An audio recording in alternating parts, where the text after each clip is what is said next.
नमस्कार दोस्तों। Chapter number 13 अवर environment CBSE में जिसका वेटेज 5 मार्क्स का है और जीएसईबी के अंदर इसका जो वेटेज है वो करीब करीब 6 मार्क्स विथ ऑप्शन और 10 मार्क्स विदाउट ऑप्शन है। सबसे सरल चैप्टर में से एक चैप्टर है, पर इसका एक्सप्लेनेशन जो है वो थोड़ा सा और सरल हो सकता है। देखिए, आज का जो वीडियो है वो मैं क्यों रख रहा हूँ, आज का जो वीडियो है उसका मेन पॉइंट्स क्या है।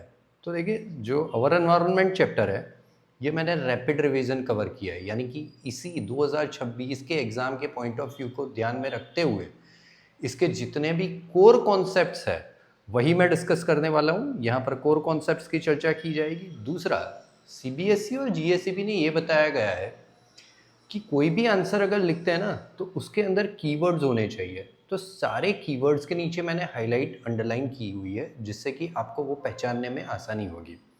ये इसका दूसरा इंपॉर्टेंट पॉइंट है। तीसरा जो है वो बहुत ही सरल से एक्सप्लेनेशन करने वाला हूँ। आपको पूरा चैप्टर जो है वो अच्छे से याद रह जाने वाला है। आपको बुक को रीड करने की भी फिर ज़रूरत नहीं होगी, क्योंकि सारे टॉपिक जो है वो इसी वीडियो के अंदर कवर अप हो जाने वाला है। तो बहुत ही सिंपल एक्सप्लेनेशन है। चौथा, जो इसका मोस्ट आईएमपी जो मोस्ट इसको यूनिक बनाता है वो ये है कि मैंने सीबीएसई और साथ साथ में जीएसईबी के भी पीवाईक्यूज कवर किए हैं, यानी कि जितने भी दोनों बोर्ड्स के अंदर कितने 1 मार्कर, 2 मार्कर, 3 मार्कर, 4 या फिर 5 मार्कर तक के क्वेश्चन इसके अंदर कवर अप किए हुए हैं। और फ्रिक्वेंटली आस्क्ड क्वेश्चन एफएक्यूज जो है वो भी लास्ट में मैंने 5 या 6 एफएक्यूज को कवर अप करके रख दिया है। तो यानी कि ये वीडियो अगर आप एंड तक देखते हो तो एक चीज़ तो तय है कि आपके बोर्ड के अंदर ये सारे मार्क्स जो है वो अच्छे से कवर अप हो जाने वाले हैं। शुरू करते हैं अवर एनवायरनमेंट रैपिड रिवीजन से। देखिए, सबसे पहले एनवायरनमेंट की डेफिनेशन क्या होती है। हम पढ़ तो रहे हैं, ये चैप्टर पढ़ने का ऑब्जेक्टिव क्या है, क्यों पढ़ रहे हैं अवर एनवायरनमेंट। ये चैप्टर जो है वो आपको एनवायरनमेंट के बारे में अवेयर करेगा। आपने फूड चेन, फूड वेब या फिर बायोमैग्निफिकेशन, ओजोन लेयर के फॉर्मेशन और ओजोन लेयर का डिप्लीशन, इसके अलावा बायोडिग्रेडेबल और नॉन बायोडिग्रेडेबल सब्सटेंसेस कितने कितने हैं, कैसे उसे डिस्टिंग्विश कर सकते हैं, वो सब के बारे में अवेयरनेस करने के लिए आपको ये चैप्टर जो है वो आज पढ़ाने वाले हैं। तो एनवायरनमेंट होता क्या है? अगर डेफिनेशन पूछे व्हाट इज एनवायरनमेंट, तो आंसर होगा जितने भी ऑर्गेनिज्म है और उनके फिजिकल सराउंडिंग है। फिर से एक बार, जितने भी ऑर्गेनिज्म है और उन सबके सारे फिजिकल सराउंडिंग होते हैं, दोनों को मिक्स करो, हो गया एनवायरनमेंट। यानी कि डेफिनेशन होगी all organism including plant, animal and micro organism and their physical surrounding with which they interact is called the environment। दो चीज़ें, सबसे पहला ऑल ऑर्गेनिज्म, दूसरा फिजिकल सराउंडिंग। जब दोनों इंटरैक्ट होते हैं तो बन जाता है एनवायरनमेंट। ओके, नेक्स्ट कॉन्सेप्ट है इकोसिस्टम क्या होता है। What is an ecosystem? Most IMP question है, बार बार पूछा जाता है। इकोसिस्टम क्या होता है, उसका टाइप कैसा होता है, उसके कंपोनेंट कौन कौन से हो सकते हैं। तो देखिए, a system formed by an interaction between biotic component and the physical environment is called as an ecosystem। यानी कि बायोटिक कंपोनेंट के साथ अगर फिजिकल एनवायरनमेंट मिक्स हो जाए, बायोटिक कंपोनेंट के साथ उनका फिजिकल एनवायरनमेंट आप क्लब कर लो, जो मिला वो हुआ इकोसिस्टम। फिर से एक बार, बायोटिक यानी क्या सर? जितने भी लिविंग ऑर्गेनिज्म है सारे बायोटिक कंपोनेंट में माने जाएंगे।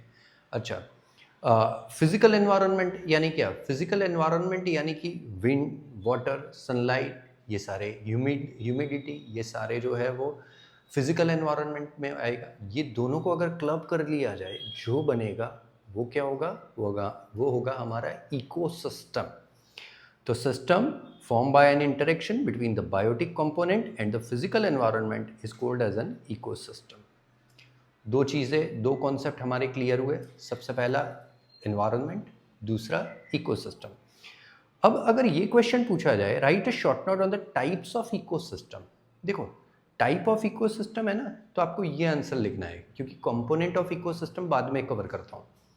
टाइप ऑफ इकोसिस्टम, इकोसिस्टम दो टाइप से कवर हो सकता है, पहला नेचुरल और दूसरा जो है वो आर्टिफिशियल। बट ऑब्वियस है, नेचुरल कंप्लीटली मैन मेड होता है, आर्टिफिशियल जो ह्यूमन मेड होता है, ओह सॉरी, नेचुरल जो होता है वो कंप्लीटली नेचर से इंस्पायर होता है, यानी कि naturally existing without human support, जिसके अंदर कोई भी ह्यूमन सपोर्ट नहीं लगता, उसको बोला जाता है नेचुरली अकरिंग इकोसिस्टम। और आर्टिफिशियल इकोसिस्टम के अंदर क्या होगा, आर्टिफिशियल इकोसिस्टम के अंदर which is created by the human जिसे क्रिएट करते हैं उसे बोला जाता है आर्टिफिशियल इकोसिस्टम। नेचुरल इकोसिस्टम जो होते हैं वो दो टाइप के हो सकते हैं, पहला जो होता है वो या तो टेरेस्ट्रियल हो सकता है या फिर एक्वेटिक हो सकता है। फिर से एक बार, जो हमारा नेचुरल इकोसिस्टम है वो कितने टाइप में आ सकता है, टेरेस्ट्रियल यानी कि ज़मीन के ऊपर, और दूसरा होता है एक्वेटिक यानी कि जो पानी में होता है वो। टेरेस्ट्रियल के अंदर फॉरेस्ट, ग्रासलैंड, डिजर्ट आ सकता है। ज़मीन के ऊपर क्या क्या हो सकता है, आप सोच सकते हो, गार्डन हो सकता है, फिर दूसरा जो है वो फॉरेस्ट हो सकता है, तीसरा जो है वो डिजर्ट हो सकता है। और एक्वेटिक इकोसिस्टम में क्या क्या क्लब होगा, एक्वेटिक इकोसिस्टम के अंदर क्लब होगा रिवर, पॉन्ड, लेक और ओशन। रिवर, पॉन्ड, लेक और ओशन, ये सारे जो है वो एक्वेटिक इकोसिस्टम में आएंगे।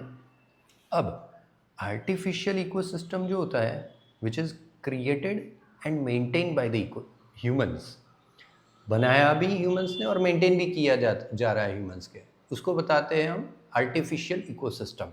जैसे कि कोई फार्म है या फिर एक्वेरियम है, ये दोनों के दोनों जो है वो किसके एग्जाम्पल होंगे, फार्म या फिर एक्वेरियम, आर्टिफिशियल इकोसिस्टम के। ओके, तो आपको इकोसिस्टम के टाइप्स पता चल गए, दो टाइप थे, पहला जो था वो नेचुरल, दूसरा आर्टिफिशियल। नेचुरल के अंदर और दो सब डिवीज़न, पहला टेरेस्ट्रियल, दूसरा एक्वेटिक, दोनों के एग्जाम्पल लिख लेना है। यानी कि ये हमारा इकोसिस्टम का कॉन्सेप्ट जो है वो कवर हो रहा है, टाइप ऑफ इकोसिस्टम। अब नेक्स्ट सवाल जो पूछा जाता है वो है component of ecosystem. How many types of, which are the components of ecosystem, कौन कौन से कंपोनेंट ऑफ इकोसिस्टम होंगे। तो पहला जो है वो कंपोनेंट होगा बायोटिक कंपोनेंट, और दूसरा जो हो सकता है वो है एबायोटिक कंपोनेंट। फिर से एक बार, कंपोनेंट कौन कौन से हो सकते हैं, या तो बायोटिक या फिर एबायोटिक। बायोटिक के अंदर क्या होगा, बायोटिक यानी कि जितने भी लिविंग ऑर्गेनिज्म होते हैं ना, उसको बोला जाता है बायोटिक इकोसिस्टम। जैसे कि प्लांट है, एनिमल है, माइक्रो ऑर्गेनिज्म है, ये सारे बायोटिक कंपोनेंट के अंदर आ गए। अब बायोटिक कंपोनेंट के अंदर ही मेन अगर देखा जाए तो तीन सब डिवीज़न हो सकते हैं, बायोटिक कंपोनेंट के ही तीन सब डिवीज़न, पहला प्रोड्यूसर, दूसरा कंज्यूमर और तीसरा जो है वो डिकम्पोजर। Clear, okay.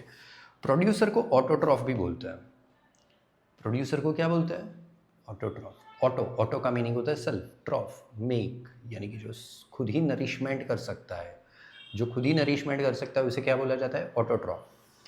कंज्यूमर को हेटेरोट्रॉफ बोलते हैं, सेकंड लेवल में आता है वो। बायोटिक कंपोनेंट का दूसरा जो डिवीज़न है वो होता है कंज्यूमर, पहला प्रोड्यूसर, दूसरा कंज्यूमर। कंज्यूमर के अंदर क्या होगा, कंज्यूमर को हेटेरोट्रॉफ बोलते हैं। हेटेरोट्रॉफ यानी क्या, हेटेरोट्रॉफ के अंदर हर्बीवोर, कार्निवोर, ओमनीवोर या फिर पैरासाइट, ये चार हो सकते हैं। Herbivore which only eat the plant, दूसरा carnivore which only eat the meat, third one omnivore which can eat both plant and animal, और चौथा पैरासाइट। पैरासाइट क्या होता है, जो लिविंग बॉडी के अंदर जो दूसरे होस्ट के अंदर रहता है, उसी के अंदर फूड और शेल्टर लेता है और बाद में उसी को नुकसान पहुंचाता है, उसे बोलते हैं पैरासाइट। पैरासिटिक के एग्जाम्पल जो होते हैं वो जैसे कि लीचीज़ है, वो अमरबेल, वो सब पैरासिटिक है। हर्बीवोर सारे प्लांट्स या फिर blue green algae।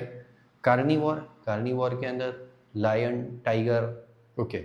Omnivore human, crow, ये दोनों खा सकते हैं, मीट और प्लांट। तो नेक्स्ट वन, तीसरा जो है वो डीकम्पोजर के बारे में डिस्कस कर लेते हैं। डीकम्पोजर क्या होता है, तो feed on dead and decaying organic matter such as bacteria and fungi. Decomposer क्या होता है, जो सिर्फ और सिर्फ बैक्टीरिया और फंगाई के ऊपर डिपेंड करता है। डिकम्पोजर को एनवायरनमेंट का क्लींजर भी बताया जाता है। क्यों क्लींजर बताया जाता है? क्योंकि ये कॉम्प्लेक्स जो सब्सटेंस होते हैं इसको सिंपल सब्सटेंस के अंदर कन्वर्ट करने का काम क्या करता है? क्या करता है? कॉम्प्लेक्स सब्सटेंस को सिंपल सब्सटेंस के अंदर कन्वर्ट करने का काम करता है डिकम्पोजर्स। ओके, अब इकोसिस्टम का दूसरा टाइप, उसे क्या बोलते हैं? इससे बोलते हैं एबायोटिक। जो बायोटिक यानी कि लिविंग नहीं है वो एबायोटिक, यानी कि non living constituent of an ecosystem is called as an abiotic ecosystem, जिसके अंदर लाइट, टेम्परेचर, विंड, वाटर, ये देखो इनमें से है क्या कोई जिंदा? कोई नहीं है ना, तो बस इसी को बोलते हैं एबायोटिक कंपोनेंट। तो ये हमारा कंपोनेंट ऑफ एन इकोसिस्टम खत्म हो रहा है, इसमें कोई डाउट है? हाँ, एक चीज़ याद रख लेना, जो प्रोड्यूसर जो होते हैं ना, प्रोड्यूसर वो कैसे अपना फूड जो है वो प्रिपेयर करते हैं वो पूछा जाता है। तो ये चार चीज़ें ऑलरेडी हमने सीख ली है। चार चीज़ों की मदद से प्रोड्यूसर अपना खाना जो होते हैं वो कवर अप कर सकते हैं। कैसे बना सकते हैं? तो सबसे पहला उनको जो ज़रूरत होती है वो सबसे पहले सनलाइट की, दूसरा जो होता है वो क्लोरोफिल की, इसके अलावा तीसरा जो उन्हें चाहिए वो होगा वाटर, और चौथा जो है वो है CO2। ये चार चीज़ें अगर क्लब हो जाए तो फोटोसिंथेसाइज की प्रेजेंस में ऑटोट्रॉफ्स कार्बोहाइड्रेट का सिंथेसिस कर सकते हैं, वो हमें पता है। तो ऑटोट्रॉफ हो गया। हेटेरोट्रॉफ, अब ये क्वेश्चन पूछा जाता है, हेटेरोट्रॉफ को क्या बताया जाता है? कंज्यूमर बताया जाता है। और तीसरा, डिकम्पोजर का काम क्या होता है? तो डिकम्पोजर का काम जो होता है वो सिंपल सा कॉम्प्लेक्स ऑर्गेनिक सब्सटेंस जो होते हैं उसको सिंपल इनऑर्गेनिक सब्सटेंस के अंदर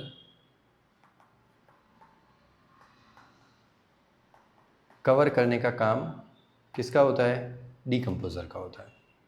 क्लियर? ओके, अब इम्पॉर्टेंट मोस्ट टाइम भी सवालों में से एक सवाल चालू हो रहे हैं, तो अभी आपका ध्यान जो है वो यहीं पर रख लेना थोड़ी देर के लिए। देखिए, फूड चेन क्या होता है? आपको क्वेश्चन पूछा जा सकता है, CBSE बोर्ड में हो या फिर GSEB बोर्ड में। CBSE बोर्ड में डायरेक्ट क्वेश्चन नहीं पूछते, वहाँ पर थोड़ा सा ट्विस्ट करके पूछते हैं। GSEB में डायरेक्टली क्वेश्चन पूछा जाता है, right a short note on the food chain. क्या लिखेंगे हम फूड चेन के ऊपर? तो अगर देखा जाए, प्लांट है, प्लांट को कौन खाता है? डियर। डियर को कौन खाता है? टाइगर। तो आप देख रहे हो एक सिंपल सा एक चेन बन रही है। अच्छा, यहाँ पर अगर देखा जाए, ग्रास, इसको कौन खाता है? इंसेक्ट, इसको फ्रॉग, स्नेक और ईगल। तो देख रहे हो आप, अब पूरा जो है वो एक फूड चेन बन रही है। हाँ सर, बन रही है। इसी तरीके से ये क्या है? एक्वेटिक प्लांट, स्कॉर्पियन, इसको फिश खाते हैं और इसको हेरॉन खाते हैं। तो यहाँ पर अगर देखा जाए पूरा एक फूड चेन बन रही है। हाँ सर, एक चेन जो बन रही है ना, इसी को फूड चेन बोलते हैं। अब समझ लेते हैं सिंपल वर्ड में। देखिए, linear sequence of organism through which energy is transferred from in the form of food. फिर से एक बार, लीनियर सीक्वेंस ऑफ ऑर्गेनिज्म, एक लीनियर, एक स्ट्रेट सीक्वेंस बन रही है। Linear sequence of organism through which energy is transferred in the form of food. Energy transfer हो रही है, कौन से फॉर्म में हो रही है? फूड के फॉर्म में। इसी को बोलते हैं फूड चेन। फिर से एक बार, linear sequence of organism through which energy is transferred in the form of food is called as a food chain. Simple word में बताऊं, इट डिस्क्राइब हु इट्स हुम, कौन किसको खाता है, बस ये यही एक्सप्लेन कर रहा है। तीसरा, टाइप ऑफ फूड चेन जो होता है वो दो तरीके से हो सकता है। एक हो सकता है टेरेस्ट्रियल फूड चेन, यानी कि ज़मीन के ऊपर, food chain present on the land. इसके अंदर जैसे ग्रास है, इंसेक्ट है, स्नेक है और हॉक है। ग्रास, इंसेक्ट, स्नेक और हॉक। ओके, ये एक फूड चेन हुई। दूसरा जो है वो एक्वेटिक फूड चेन, जैसे कि एक्वेटिक प्लांट, उसको स्कॉर्पियन, उसको फिश और इसको हेरॉन। ये जो है वो दूसरी फूड चेन।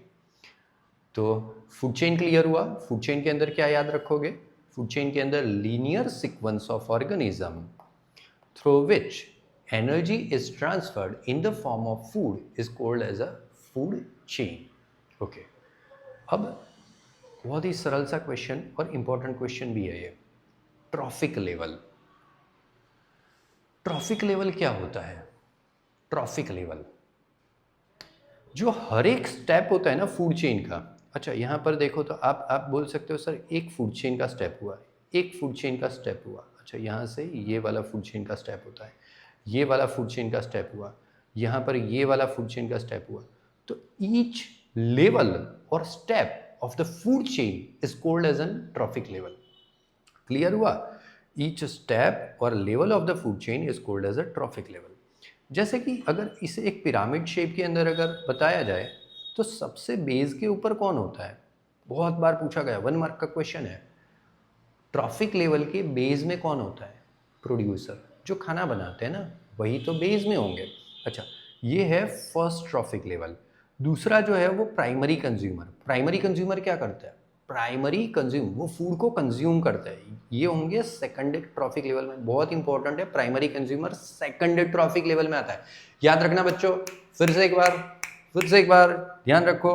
प्राइमरी कंज्यूमर में क्या होगा? Second trophic level. Primary consumer किसको माना जाएगा? Second trophic level. First trophic level में क्या था? प्रोड्यूसर। सेकंड ट्रॉफिक लेवल में क्या होगा? Primary consumer. Okay, third trophic level के अंदर क्या होगा? Secondary consumer. Third trophic level में क्या होगा बेटा? Secondary consumer. और फोर्थ ट्रॉफिक लेवल में क्या होगा? Tertiary consumer. ये 4 स्टेप के अंदर फूड चेन जो है, हर एक वो एनर्जी जो होती है वो ट्रांसफर होती है, और ये हर एक स्टेप को हम बोलते हैं ट्रॉफिक लेवल। आपको इसी को लिखना है, right A short note on trophic level आए तो जो भी मैंने बताया, बेस के ऊपर प्रोड्यूसर, उसके ऊपर प्राइमरी कंज्यूमर, उसके एग्जाम्पल बोल दो, सेकेंडरी कंज्यूमर, टर्शरी कंज्यूमर, बस। तो आप देख सकते हो कि हर एक फूड चेन जो होता है ना, उसके बेस के अंदर प्रोड्यूसर मैक्सिमम है, लेकिन टर्शरी कंज्यूमर जो है वो बहुत ही कम मात्रा में होता है। अगर टर्शरी कंज्यूमर ज़्यादा हो गए और प्रोड्यूसर कम हो गए तो उस समय लाइफ जो है वो एग्जिस्ट करना मुश्किल हो पाएगा। आप समझ ही सकते हो, पिरामिड जो है वो हमेशा टॉप के ऊपर बहुत ही कम लोग होते हैं, ऐसा ही कुछ है। ओके, नेक्स्ट वन जो है वो एनर्जी फ्लो। जो क्वेश्चन है, ट्रॉफिक लेवल के अंदर एनर्जी का फ्लो किस तरीके से होने वाला है वो समझ लेते हैं। देखो, एनर्जी का फ्लो, जैसे कि सोलर एनर्जी जो है, सन सबके लिए समान है, बट उसमें से कौन कितनी एनर्जी जो है वो कंज्यूम करता है और फिर वो नेक्स्ट ट्रॉफिक लेवल तक कितनी एनर्जी भेजता है, बस उसी को बोलते हैं एनर्जी फ्लो। फिर से एक बात समझ लो अच्छे से, सन सबके लिए इक्वल है, वो जितनी भी एनर्जी फेंकता है, पता है उसके अंदर से सिर्फ और सिर्फ 1% ही प्लांट अपने लिए यूटिलाइज कर सकता है, सिर्फ 1%। बाकी की 99% एनर्जी जो होती है वो वापस चली जाती है। तो फिर से एक बार, from the study of the flow of energy following points are derived. कुछ पॉइंट्स हम डिराइव कर सकते हैं। सबसे पहला, green plants capture only about 1% of the energy from the total available solar energy. Solar energy जितनी भी अवेलेबल है ना, जितनी भी अवेलेबल है, उसके अंदर से सिर्फ और सिर्फ 1% एनर्जी है, उतनी ही ग्रीन प्लांट्स अपने अंदर कवर कर सकते हैं। Second, large amount of energy is lost as heat. ज्यादातर एनर्जी जो है वो कौन से फॉर्म में चली जाने वाली है? वो हीट के फॉर्म में चली जाने वाली है। Third one, compare to producer, consumer utilize more energy. But obvious है, प्रोड्यूसर बस वो खाना बना लेते हैं, वो स्टेशनरी होते हैं, लेकिन कंज्यूमर जो होते हैं उनको अपनी फूड के सर्च में यहाँ वहाँ जाना पड़ता है। इसीलिए कंज्यूमर जो होते हैं वो नॉन स्टेशनरी होते हैं, वो मोबाइल होते हैं, इसीलिए उनको ज़्यादा एनर्जी की ज़रूरत होगी।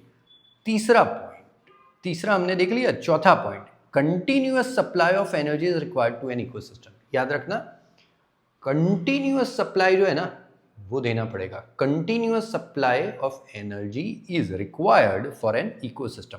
पांचवा, at every level organisms utilise energy for growth, reproduction etcetera. हर एक ऑर्गेनिज्म को अपने ग्रोथ, अपने रिपेयर्स के लिए, अपने रिप्रोडक्शन के लिए जो है वो एनर्जी कंज्यूम करनी होगी। Next, on an average 10% of available energy get transferred from the trophic level to the next trophic level. जितनी भी एनर्जी है ना उसके अंदर से 10% नेक्स्ट, 10% नेक्स्ट, 10% नेक्स्ट। सबसे पहले कहाँ से आया था? सबसे पहले प्लांट में सोलर एनर्जी कितने परसेंट थे? सिर्फ 1%। उसके अंदर से नेक्स्ट ट्रॉफिक लेवल में कितने जाएंगे? सिर्फ और सिर्फ 10% जाएंगे। याद रखना, सबसे पहले में 1% और उसके बाद में 10%। Food chain generally consist of 3 और 4 स्टेप। एक बार एक क्वेश्चन पूछा गया था, वहाँ पर 7 या 8 ट्रॉफिक लेवल बताया था और फिर पूछा था क्या ऐसी फूड चेन एग्जिस्ट कर सकती है? आंसर था बिल्कुल नहीं कर सकती। क्यों नहीं कर सकती? क्योंकि एनर्जी जो होती है ना वो एक लेवल से दूसरे लेवल पर जैसे ही जाती है तो सिर्फ 10% ही होती है। तो 3 या 4 स्टेप के बाद जो है वो एनर्जी बचती नहीं है। यानी कि 4 स्टेप का, 3 और 4 स्टेप का मैक्सिमम ट्रॉफिक लेवल एग्जिस्ट कर सकता है। तो after 4 trophic level very little energy remain in the food chain. 8th point है producer occur in the largest number where is the top level carnivores are in the smallest number. Already discuss कर दिया था pyramid के form के अंदर। अगर देखते हैं तो कार्निवर्स बहुत ही कम थे और प्रोड्यूसर जो थे वो बहुत ही ज़्यादा थे। और बहुत ही इंपॉर्टेंट पॉइंट, ये पॉइंट मुझे बहुत अच्छा लगता है और आप लोगों को भी ये समझना चाहिए। क्या था वो? Energy is a unidirectional. जो एनर्जी का जो फ्लो है ना, हम जो पढ़ रहे हैं वो क्या है बेटा? Energy flow. तो एनर्जी का जो फ्लो है ना वो यूनिडायरेक्शनल होता है।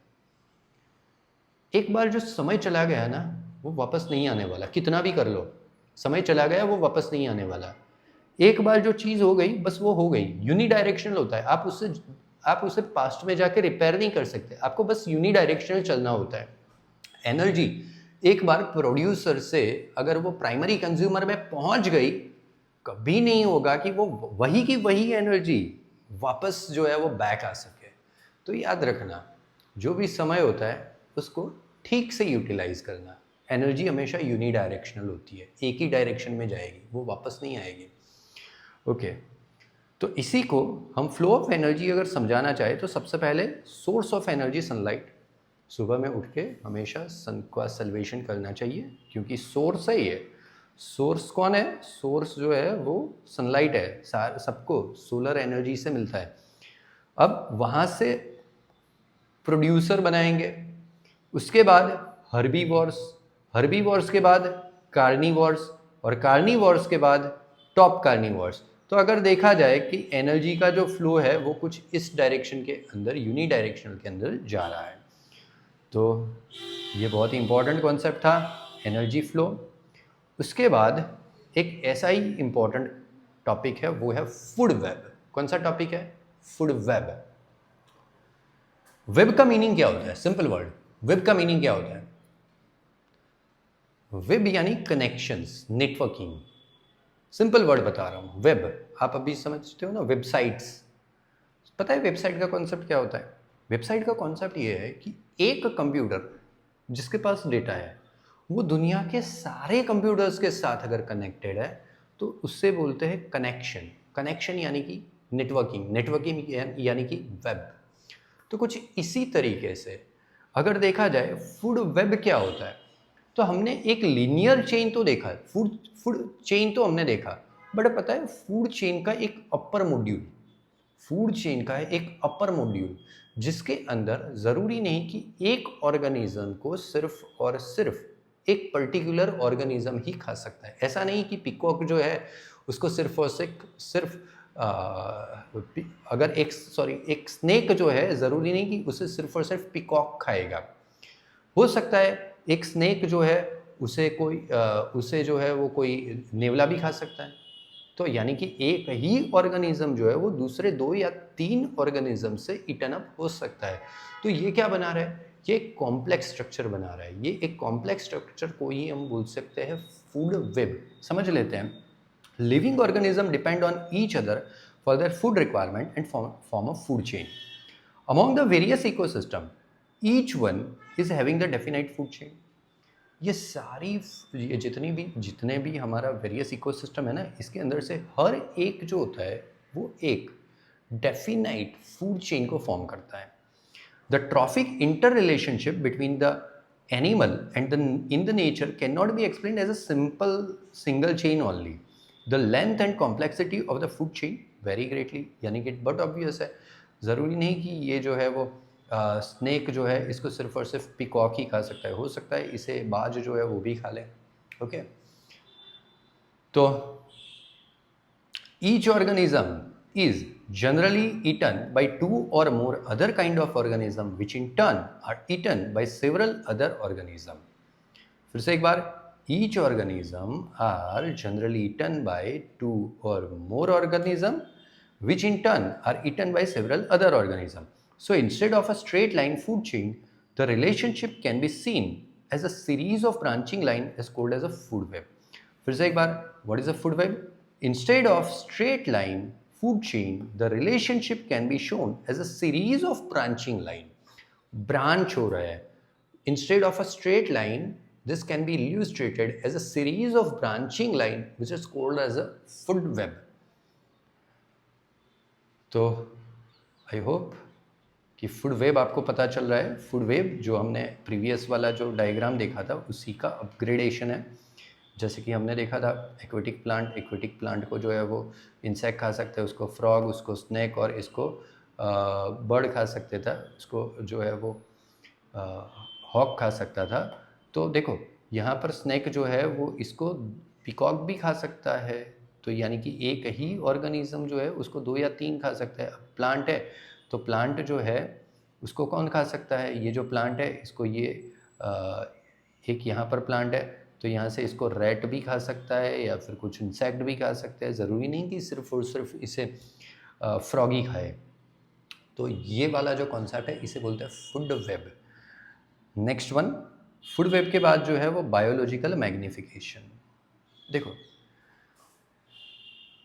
बायोलॉजिकल मैग्निफिकेशन क्या होता है?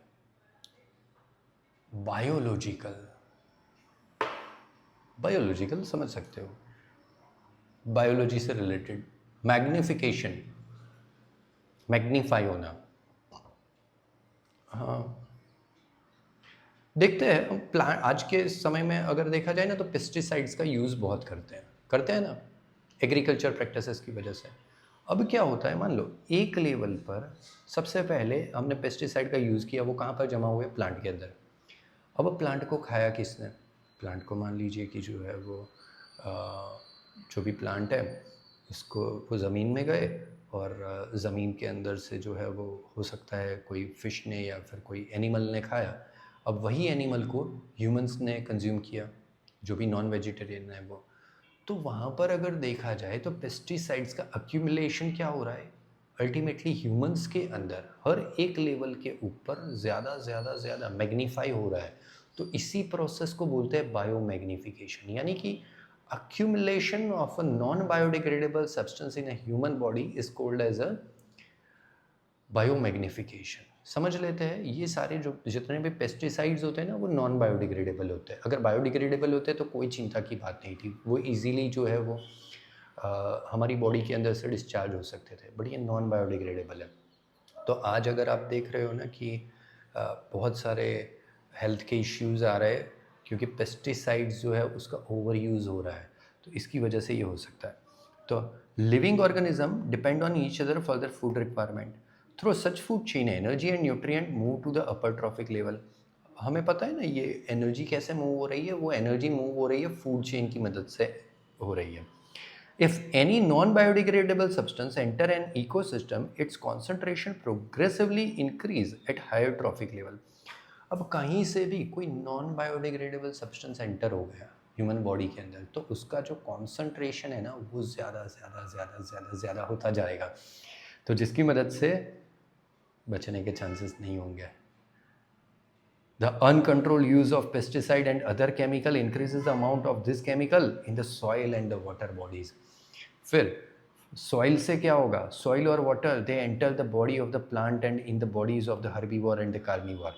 These chemicals are not degradable, so they get accumulated progressively at each trophic level. This phenomenon is known as a biological magnification. As human beings occupy the top level in the food chain. हमारी food chain के अंदर top level में कौन है? Humans. तो humans occupy the top level in the food chain, the maximum concentration of pesticides get accumulated in our bodies. तो इसीलिए maximum concentration हमारी बॉडी के अंदर एक्यूमुलेट होता जाता है, जिसको बोलते हैं बायोमैग्निफिकेशन। ओके, बायोमैग्निफिकेशन का कॉन्सेप्ट आपका क्लियर हुआ। उसके बाद जो है वो है ozone layer and it's depletion. पूरी दुनिया के अंदर आपने एक बात अभी सुनी होगी, ओजोन का लेयर डिप्लीट हो रहा है, कुछ कीजिए, कुछ बचाइए।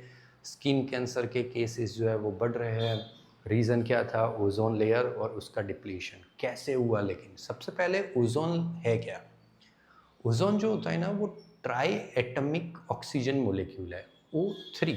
अगर O2 ऑक्सीजन होता है, लेकिन उसके अंदर अगर एक ऑक्सीजन ऐड किया जाए, फिर से एक बार समझ लो, O2 O2 जो था वो ऑक्सीजन होता है, पता है ना आपको।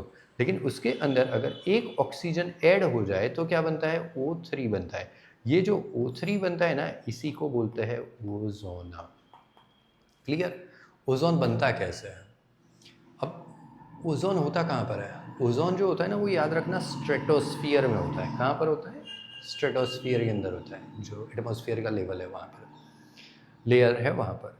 अब ozone is form by the action of UV rays with oxygen molecule. इसको याद रखने के लिए एक स्टोरी है। ऑक्सीजन जा रहे थे, O2 एक्चुअली एयर में होता ही है ऑक्सीजन, उसके ऊपर अचानक से यूवी लाइट गिरी। क्या गिरा? UV light. अचानक से क्या गिरा? यूवी लाइट गिरी। जैसे ही यूवी लाइट गिरे तो वो क्या बोले? ओ ओ, क्या बोलेंगे? ओ ओ, यानी कि दो बार ओ हुए, ओ प्लस ओ। ओके, अब यही एक O जो एटमॉस्फेयर का O2 था उसके साथ मिल गए और क्या बनाएगा? O3, जिसको क्या बोलते हैं? ओजोन लेयर बोलते हैं। इसका इंपॉर्टेंस क्या होगा सर? इसका इंपॉर्टेंस ये होगा, ये हार्मफुल यूवी रेज से हमारे बॉडी को बचाता है। क्या करता है? हार्मफुल यूवी रेज से ह्यूमंस को बचाने में बहुत ही मदद रूप है।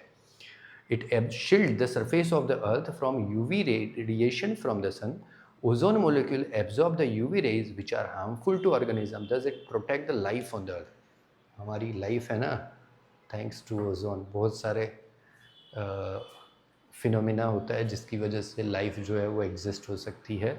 वाटर है, लाइट है, सन है, ओजोन है, ऑक्सीजन है, बहुत सारे रीज़न हैं। कोई अगर ऐसा बोलता है, ईगोइस्टिक पर्सन ऐसा बोलता है कि जो भी कुछ कर रहा हूँ वो बस मैं ही कर रहा हूँ। अरे भाई तुम्हारा थोड़ा मुस्कुरा लीजिए ऐसी बातों के ऊपर, क्योंकि जो हर कोई जो हो रहा है उसके पीछे हम सिर्फ मेहनत कर सकते हैं। हमारा जो रोल होता है वो सिर्फ मेहनत करने का रोल होता है। अल्टीमेटली जो कर रहे हैं, जिन्होंने ये बनाया, बहुत ही इंटेलिजेंट है। तो अब सर ये ओजोन लेयर जो है वो कैसे डिप्लीट हो सकता है, ये क्वेश्चन तो हमारे माइंड में था। तो CFC का नाम अगर नहीं सुना हो तो याद रख लेना, क्लोरोफ्लोरोकार्बन, CFC, यानी कि क्लोरोफ्लोरोकार्बन। और दूसरा HFC को क्या बोलते हैं? HFC, यानी कि हाइड्रोफ्लोरोकार्बन जो होते हैं वो उसके डिप्लीशन के लिए रिस्पॉन्सिबल है। CFC और उसका भाई HFC, हाइड्रोफ्लोरोकार्बन। ये क्या करते हैं? ये चेन रिएक्शन स्टार्ट कर देते हैं। जैसे ही ऊपर जाते हैं तो वो एटमॉस्फेयर के ओजोन के साथ चेन रिएक्शन स्टार्ट कर देते हैं और पूरा ओजोन जो है वो डिप्लीट हो जाता है। 1987 के अंदर सबसे पहली बार, 1987, आज से बहुत सालों पहले, 2025 है तो सॉरी आज का दिन 2026 है, तो 1987 के अंदर UNEP, जिसको बुलाया जाता है यूनाइटेड नेशनल एनवायरनमेंटल प्रोग्राम के अंदर, उन्होंने CFC और CFC को बैन कर दिया था to freeze the CFC production at the half of the 1986 level. कि 1986 के अंदर जितना भी आप प्रोडक्शन कर रहे थे, कंपलसरी आप लोगों को CFC के प्रोडक्शन को बैन करना होगा, जो UNEP, United Nation Environmental Programme के अंदर डिसाइड किया गया था। ये बहुत ही अच्छा स्टेप था। उसके बाद last final topic, biodegradable and non biodegradable substances. देखो, सबसे पहला, सब्सटेंसेस जो होते हैं ना वो दो टाइप के होते हैं। एक होता है बायोडिग्रेडेबल, दूसरा होता है नॉन बायोडिग्रेडेबल। कोई भी मटेरियल हमारे सराउंड के अंदर जितनी भी चीज़ें हैं ना उसका लिस्ट बनाते हैं। चलिए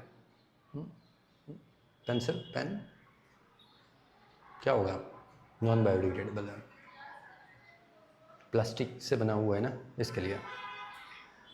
तो लेकिन वाटर, अच्छा जैसे पेज कागज़ है मेरा, ये नोटबुक है, तो जो नोटबुक है हाँ बायोडिग्रेडेबल।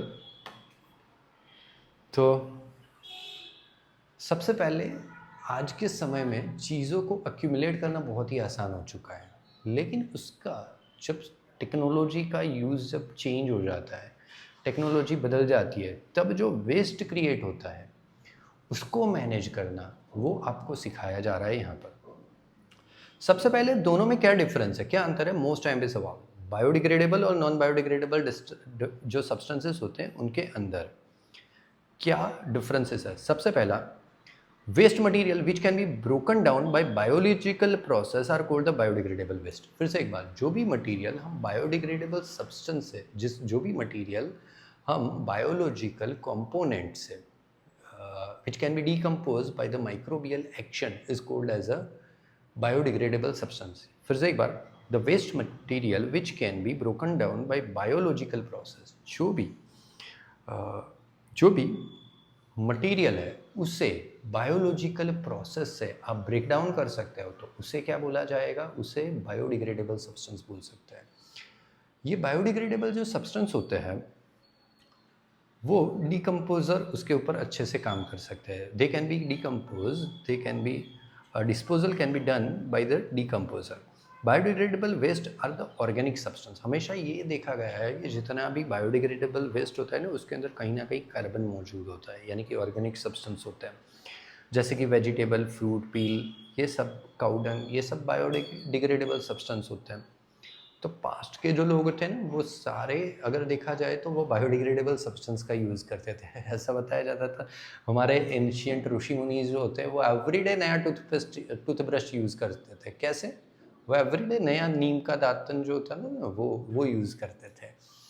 तो ये सारे बायोडिग्रेडेबल सब्सटेंस थे। क्या उन्हें पता था कि ये बायोडिग्रेडेबल सब्सटेंस है तो एनवायरनमेंट को पोल्यूट नहीं करेगा, पता नहीं, but they are just the genius.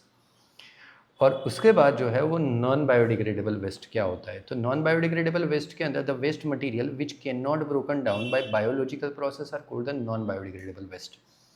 जो भी वेस्ट मटेरियल जिसे आप माइक्रोबियल एक्शन से ब्रोक डाउन नहीं कर सकते उसे क्या बताया जाएगा, नॉन बायोडिग्रेडेबल सब्सटेंस बताया जाएगा। Disposal of this can not be done by the decomposer. इसका डिकम्पोजिशन जो है वो डिकम्पोजर नहीं कर सकते, कितने भी डिकम्पोजर लगा दो। लेकिन प्लास्टिक जो है वो बताया जाता है हज़ारों सालों के बाद भी वैसा का वैसा ही मिलने वाला है। अगर उससे ज़मीन के अंदर है तो जलाया नहीं गया, तो अगर जलाया गया तो बट ऑब्वियस है वो एनवायरनमेंट को ज़्यादा पोल्यूट करेगा। तो next one, synthetic man made substance are the non biodegradable waste.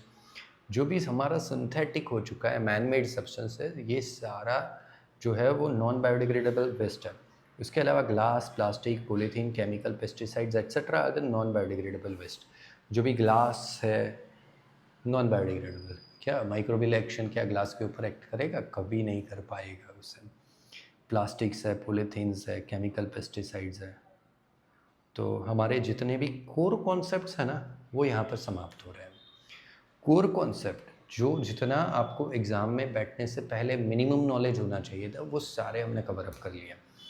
अब सीबीएसई और जीएसईबी के पीवाईक्यूज़ को देखते हैं। देखिए 1 मार्क के क्वेश्चन के अंदर एक साल ऐसा पूछा गया था 2021 के अंदर, explain how ozone being a deadly poison can still perform an essential function for our environment.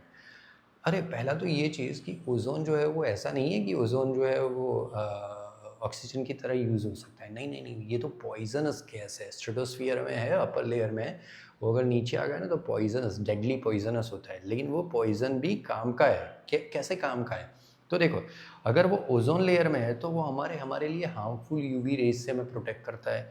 तो ये आंसर होगा 1 मार्क्स का। फिर नेक्स्ट वाला सवाल जो है वो मैं नहीं करवाने वाला, वो आप ही सॉल्व कर देना। बोर्ड में पूछा गया था, हलवा था एकदम से।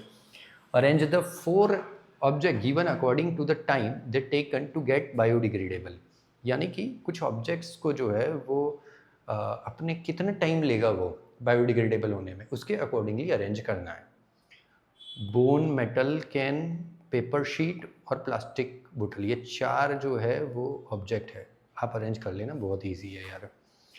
कौन सबसे पहला जो है वो बायोडिग्रेडेबल होगा और कौन सबसे लास्ट में होगा। तीसरा सवाल जो है वो, why should biodegradable and non biodegradable waste be discarded in 2 different dustbin. आज अगर देख रहे हो ना तो गवर्नमेंट ने 2 डिफरेंट डस्टबिन यूज़ करने को बताया, बायोडिग्रेडेबल और नॉन बायोडिग्रेडेबल सब्सटेंसेस के लिए। क्यों ऐसा कर रहा है, क्या रीज़न है? बिकॉज पहला आंसर होगा it save the time and energy for the segregation. दूसरा, biodegradable item can be send directly for the composting. आप अगर बायोडिग्रेडेबल सब्सटेंस यूज़ कर रहे हैं तो उसे डायरेक्टली कंपोस्टिंग के लिए भेजना। और अगर नॉन बायोडिग्रेडेबल आइटम है can be sent for an appropriate reuse या फिर रिसाइकल, उसका रीयूज़ या फिर रिसाइकल कर सकते हैं। चौथा क्वेश्चन ये पूछा गया था, the depletion of the ozone layer is a cause of a concern, why? Because it protect us from the harmful UV radiations. तो इसके लिए हमें उसके बारे में बहुत ही ज़्यादा सा सोचना होगा। UV rays from the sun prevent penetrate down the atmosphere and cause the health hazardous cancer in the human being. Okay, next 1 mark का जो क्वेश्चन एक बार पूछा गया था वो था, which among the following process is the highest biological magnification. Biological magnification इनके अंदर से किसमें सबसे ज़्यादा होने वाला है? 4 थे, ग्रास हॉपर, फ्रॉग, स्नेक और पीकॉक। तो आप देखो कि जो टॉप में आता है वो कौन है? हमेशा ग्रास हॉपर जो है, ग्रास हॉपर, फ्रॉग, स्नेक और पीकॉक। तो आप जानते हो कि ये सबको जो है वो पीकॉक सबसे टॉप के ऊपर आ रहा है। तो टॉप के ऊपर आ रहा है इसीलिए बायोलॉजिकल मैग्निफिकेशन उसमें सबसे ज़्यादा होगा। Give the full form of the CFCs and the UNEP। जुलाई 2022 UNEP और CFC क्लोरोफ्लोरोकार्बन बताया था आपको, और UNEP United Nations Environmental Programme ये हुआ इसका full form. Use of disposable plastic plates should be prevented because, क्यों आपको प्लास्टिक प्लेट्स क्यों यूज़ नहीं करनी चाहिए? Because it is a non biodegradable substance. इसके लिए अब 2 मार्क के सारे क्वेश्चन के डिस्कस कर लेते हैं। आ रहा है ना अच्छे से? अच्छा, थोड़ा ध्यान रखना, ये एग्ज़ाम नज़दीक है तो अल्टीमेटली आपको ये फ़ायदा हो जाएगा। CBSE और GSE दोनों के PYQs यहाँ पर कवर्ड है। 2 मार्क के क्वेश्चन, 2 मार्क के जो क्वेश्चन है इसके अंदर ये है, the improvement in our lifestyle has led to the generation of the large amount of waste material. List 2 reason to justify the statement. फिर से एक बार, हमारी लाइफस्टाइल जो चेंज हो रही है ना, इसकी वजह से वेस्ट भी तो इतना बढ़ रहा है। जस्टिफाई करें। 2 मार्क्स के क्वेश्चन स्टार्ट हो चुके हैं, तो क्या लिखेंगे हम? आंसर होगा, use of disposable item like paper plate, plastic item, polythene etcetera is increasing day by day. These are usually made up of non biodegradable substance. अच्छा, यहाँ पर शायद ये पेपर प्लेट नहीं है, पेपर प्लेट गलती से आ गया है, आप लोग करेक्ट कर देना। पेपर प्लेट नहीं, प्लास्टिक प्लेट आएगा, ये गलत है। प्लास्टिक प्लेट नॉन बायोडिग्रेडेबल है। Non biodegradable substance like plastic which eventually result in the polluting environment. उसके बाद use of aluminium foil and plastic ribs for packing at the small scale and large scale has resulted in a greater amount of waste. सही बात है ना, वो aluminium का तो waste हो रहा है। एल्यूमिनियम जो है वो अननेसेसरी जो है वो वेस्ट हो रहा है। तो हमारी लाइफस्टाइल जो है ना वो जैसे ही चेंज हो रही है तो कहीं ना कहीं हम देखते हैं तो घर के बाहर का जो कचरा है एवरीडे का, वो भी काफ़ी अमाउंट में जो होता है वो मैग्नीफाई हो रहा है। सेकंड क्वेश्चन है, how is ozone both beneficial and damaging, how can we prevent the damaging effect of the ozone. और करके what is meant by garbage. Garbage क्या होता है? At least 2 classes in which garbage is classified. What do we actually mean when we say that the enzymes are specific in their action. बहुत अच्छा question मिला है। Enzyme के related chapter के अंदर सिर्फ एक ही बार है, एंजाइम के रिलेटेड है, आपकी टेक्स्ट बुक के अंदर ही है, बहुत अच्छा क्वेश्चन था। तो क्या आंसर होगा? सबसे पहले गार्बेज के बारे में देख लेते हैं। Garbage is a waste substance that is no longer useful for human. It include the household waste, kitchen waste and the animal waste, plant waste etcetera. तो जो भी यूजफुल नहीं है ऐसे सारे सब्सटेंस को हम क्या बोलते हैं? गार्बेज बोलते हैं। तो there are two type of garbage, दो टाइप के होता है, पहला बायोडिग्रेडेबल और दूसरा होता है नॉन बायोडिग्रेडेबल। बायोडिग्रेडेबल के अंदर क्या होगा? Substances which can be decompose by the action of micro organism are called the biodegradable. फिर से एक बार, substances which can be decompose by the action of micro organism is called as a biodegradable substance. जैसे कि fruit, vegetable peel, cotton, jute, dung, cow dung, paper, ये सब जो है वो सारे बायोडिग्रेडेबल। नॉन बायोडिग्रेडेबल बस एक ही वर्ड ऐड करना है, the substances which can not be decomposed by the action of microorganism। फिर से एक बार, the substances which can not be decomposed by the action of microorganism is called as a non biodegradable waste। जिसके अंदर plastic, polythene, pesticide, most of the non biodegradable degradable waste result in the from the human activities. ज़्यादातर ईश्वर नहीं create करते non biodegradable substance वो humans कर रहे हैं उसके बाद सवाल जो है वो था, हमने देखा था what do we actually mean when we say that the enzymes are specific in their action. हमने पढ़ा था ना कि एंजाइम जो होते हैं वो अपनी एक्शन के अंदर स्पेसिफिक होते हैं। Enzymes are specific in their action, इसका मीनिंग क्या है ये पूछ रहे हैं। तो एंजाइम क्या होता है पता है? एक प्रोटीन होता है that enhances the rate of reaction. कुछ नहीं होता है एंजाइम, सिर्फ और सिर्फ एक स्पेसिफिक प्रोटीन होते हैं which enhances the rate of reaction. They are specific in nature as a specific enzyme is required to perform a specific function. यार साइंस पढ़ते पढ़ते ऐसा लगता है भगवान ने क्या क्या क्या रचना की है, सच में भगवान ने क्या क्रिएट किया है। पता है पर्टिकुलर एंजाइम जो होता है वो पर्टिकुलर वर्क ही कर सकता है, उसके अलावा और कोई भी काम उसके काम का नहीं है। वो कहीं पर भी जाएगा पर्टिकुलर एक ही टास्क वो करेगा। प्रोटीन किससे बने हुए सब्सटेंस होते हैं? They are very specific in their work. तो they are specific in nature as a specific enzyme is required to perform a specific function. For example, salivary amylase is an enzyme present in the saliva and it convert the starch into sugar। Chapter number 5 के अंदर आपने पढ़ा होगा कि हमेशा हमारे mouth के अंदर से जो है वो सलाइवरी एमाइलेज जो होता है वो प्रोड्यूस होता है। काम क्या करेगा? वो स्टार्च को शुगर में कन्वर्ट करने का काम करेगा। ओके, 3 मार्क के सवाल,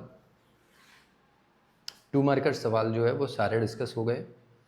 बने रहना, अल्टीमेटली फाइनल काउंटडाउन से, और इजी चैप्टर है कंपैरेटिवली। सारे PYQs अगर एक बार गो थ्रू कर लेते हैं तो एग्ज़ाम के अंदर हमारे मार्क्स आने की पॉसिबिलिटी ज़्यादा अच्छी हो जाएगी। आप लोगों ने किया ही होगा, बट फिर भी एक बार अगर एक बार आप उसे जान लेते हो तो कोई सवाल आपके आपके जो है वो नॉलेज में ना हो तो आपको सीखने को मिलेगा। तो 3 मार्कर क्वेश्चन है। पहला क्वेश्चन है, we do not clean ponds और lakes but an aquarium needs to be clean regularly by. अच्छा सवाल है ना। हम पॉन्ड और लेक को तो क्लीन करने के लिए नहीं जाते, बट वो जो एक्वेरियम हमने बनाया हुआ है इसको तो हमें हर रोज़ क्लीन, यानी कि उसको क्लीनलीनेस ज़रूरी है क्या? क्यों? रीज़न क्या है? रीज़न होगा, we do not clean ponds or lake but an aquarium need to be cleaned। an aquarium is an artificial ecosystem। Already बताया था आगे, एक्वेरियम है, फिर फार्म है, ये सारा जो होता है ना वो फार्म भी, हाँ फार्म जो होता है वो ह्यूमंस ही तो बनाते हैं। फॉरेस्ट होता है तो वो नेचुरल में आता है, लेकिन अगर फार्म है तो वो किस में आएगा? फार्म है तो वो आर्टिफिशियल इकोसिस्टम में आएगा। And it doesn't have enough population of decomposers to decompose waste material produced by the aquatic animal.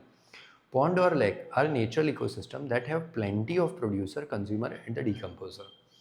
याद रखना कि जो पॉन्ड्स और लेक्स जो होते हैं ना वो नेचुरल इकोसिस्टम से होते हैं, और उनके पास तो कंज्यूमर भी होते हैं, प्रोड्यूसर भी होते हैं और डीकम्पोजर भी होते हैं। तो क्लीन करने की ज़रूरत उनको नहीं होती। हमारे जो एक्वेरियम है उसके अंदर क्लेनलीनेस की ज़रूरत होगी। ओके, नेक्स्ट सवाल है, why is ozone layer getting depleted in the higher level of the atmosphere? Mention one harmful effect caused by its depletion. तो ओजोन लेयर डिप्लीट क्यों हो रहा है, वही CFC और HFC का रीज़न जो है वो बताना है. Ozone layer getting depleted at the higher level of the atmosphere due to the action of the CFCs. CFCs are used in the refrigerator and the fire extinguisher. कहाँ होता है CFC, तो वो हमारे AC जो होता है ना, हम AC यूज़ करते हैं, तो AC के नंबर जैसे ही बढ़े तो वहाँ पर ओजोन लेयर का डिप्लीशन भी स्टार्ट हो गया था. ओके, उसके बाद जो है वो explain the role of UV radiation in producing the ozone layer. आपने सीखा था ऑक्सीजन जा रहा था, O2 प्लस UV रेडिएशन आया तो O+O, फिर वही एक O जो है वो O2 के साथ कंबाइन हो गया, बना गया ट्राई एटमिक ऑक्सीजन यानी कि O3 मोलिक्यूल. तो इस तरीके से मेंशन द रिएक्शन इन्वॉल्व आगे बताई गई है. And why is excessive use of CFC is a cause of concern, ये भी सवाल हो चुका है. अब GACB और CBSE का जो 4 और 5 मार्कर क्वेश्चन है, क्योंकि CBSE में 5 मार्कर क्वेश्चन पूछते हैं और GACB के अंदर सेक्शन D के अंदर 4 मार्कर क्वेश्चन पूछते हैं. तो इसके अंदर जनरली सारे सवाल जो थे वो आगे डिस्कस हो चुके थे, तो फिर मैंने यहाँ पर रिपीट नहीं किए. वो जितने भी यहाँ पर मैंने बताया ना, उसके अंदर से बोलो सारे ऑलमोस्ट सारे क्वेश्चन रिपीट हो रहे थे. तो अगर किसी ने ये इतने क्वेश्चंस कर लिए अच्छे से, तो उसके मार्क्स आने की प्रोबेबिलिटी पूरी बनी रहेगी. The production of household waste can be reduce by few common step. आप अगर कुछ स्टेप्स लेते हो ना, तो आप हाउस होल्ड के जो वेस्ट है उसे कम कर सकते हो. कैसे कर सकते हैं, या फिर इसी क्वेश्चन को पूछा गया था, as per the Swachh Bharat Abhiyan what steps will you take for the disposal of waste. आपको इंडिया को स्वच्छ रखना चाहिए. ये सिर्फ आपकी नहीं, ये हमारी सबकी जिम्मेदारी है कि हम इंडिया को, भारत देश को जो है वो स्वच्छ रखें. तो इसके लिए हम क्या स्टेप्स ले सकते हैं. थिंकिंग बेस्ड क्वेश्चन है ना, बुक के अंदर ऐसा लिस्ट नहीं दिया गया, ये हमें बनाना होगा. तो सबसे पहले buy loose fruit and vegetable in order to avoid packing. सोचिए, सबसे पहले जो है वो आप क्या कर सकते हो, तो आप जो है वो एप्पल या फिर फ्रूट्स कोई भी अगर परचेज़ कर रहे हो, तो उससे क्या करना चाहिए आपको, जो है वो लूज़ पैकिंग में खरीदी. उसको पैकेजिंग करके मत लो, उसको जो है वो एक घर से जो है वो एक बैग लेके आओ, जूट की बैग, जिसके अंदर सारे वेजिटेबल जो है वो डाल दो. तो एक ये है. दूसरा, limit the use of disposable item. जितना भी डिस्पोजेबल आइटम जो है उसके यूज़ थोड़ा कम कीजिए. डिस्पोज ही करना है तो उसके कोई अल्टरनेटिव्स है तो सोचिए. तीसरा, स्टॉप यूजिंग प्लास्टिक्स. प्लास्टिक को हो सके उतना कम कीजिए ना, प्लास्टिक क्यों यूज़ करना है. जब प्लास्टिक का अल्टरनेटिव है हमारे पास तो बस वही यूज़ कीजिए. चौथा जो है वो use of rechargeable batteries. Battery rechargeable हो तो वो ज़्यादा अच्छा रहेगा. पांचवा, reuse the back paper of the scrap paper. कई बच्चे दुख होता है कि वो बच्चे पेज को वेस्ट करते हैं. वेस्ट मत करो, उस पेज को जो है वो पूरा भर दो और उसका बैक साइड भी कवर करो. छठा जो है वो biodegradable waste can be decompose by composting at home. Biodegradable material है तो उसको अगर कोई जगह है अच्छी सी तो वहाँ पर ही कंपोस्ट कर दो, तो जिसके अंदर से फर्टिलाइज़र भी तैयार हो जाएगा. This will reduce the amount of waste which go out of the house. दस फॉलो द मेनली 3 चीज़ है. पहला रीयूज़, दूसरा रिसाइकल और तीसरा रिड्यूस. आप अगर देखोगे ना तो हर एक के अंदर हमने यही 3 में से कोई एक पॉइंट को यूज़ किया हुआ है. तो अगर हम ऐसा करते हैं तो हम हाउस होल्ड वेस्ट जो है ना उसके नंबर्स को कम कर सकते हैं.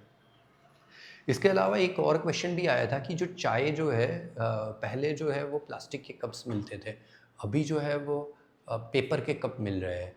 रीज़न क्या था. अच्छा, अभी तो पेपर के कप भी नहीं, अभी तो कुल्हड़ मिल रहा है. उसका रीज़न क्या है, क्योंकि पेपर जो है वो भी तो वेस्ट इतना ज़्यादा करता था. पेपर का डिस्पोजल जो है वो भी तो वेस्ट इतना ज़्यादा हो जाता था. तो इसका अल्टरनेटिव लोगों ने क्या निकाला, लोगों ने निकाला जो होता है वो कुल्हड़, मिट्टी का जो होता है ना वो यूज़ करना टी के लिए. रेलवेज़ के अंदर जो है वो शुरू हो गया था. ये भी एक बार क्वेश्चन पूछा गया था. तो अगर मेरे हिसाब से मैं देखूँ तो मेनली समरी देखा जाए, जितने भी पेपर्स मैंने गो थ्रू किए उसके ऊपर से इतने सालों से, तो मैं बताऊंगा जो FAQs जो है वो हो रहा है. पहला, ओजोन लेयर और उसका इम्पोर्टेंस. इसको मैं बहुत ज़्यादा हाई वेटेज देता हूँ। ये बहुत ही इंपॉर्टेंट क्वेश्चन है।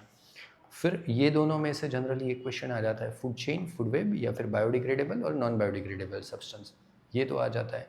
फिर एनर्जी फ्लो और बायोमैग्निफिकेशन में से एक आ सकता है, और लास्ट में इकोसिस्टम और ट्रॉफिक लेवल के अंदर से आ सकता है। तो अगर देखा जाए तो समरी ये 6 टॉपिक अगर आप अच्छे से कर लेते हो तो ऑलमोस्ट ये चैप्टर को बहुत ही अच्छे से आप कर सकते हो। आप सभी का बहुत बहुत शुक्रिया कि आपने बहुत ही ध्यान से ये चैप्टर जो है वो पढ़ा। आप लोग बहुत ही सपोर्ट कर रहे हो हमें, और हमेशा मुस्कुराते रहिए, एग्ज़ाम को अच्छे से दीजिए। कोई भी अगर दिक्कत आ रही है तो मुझे कमेंट सेक्शन के अंदर बताना है, मैं रिप्लाई उसका करने का ट्राई ज़रूर करूँगा। ठीक है, मिलते हैं। खुश रहना, मुस्कुराते रहना। Bye bye, take care.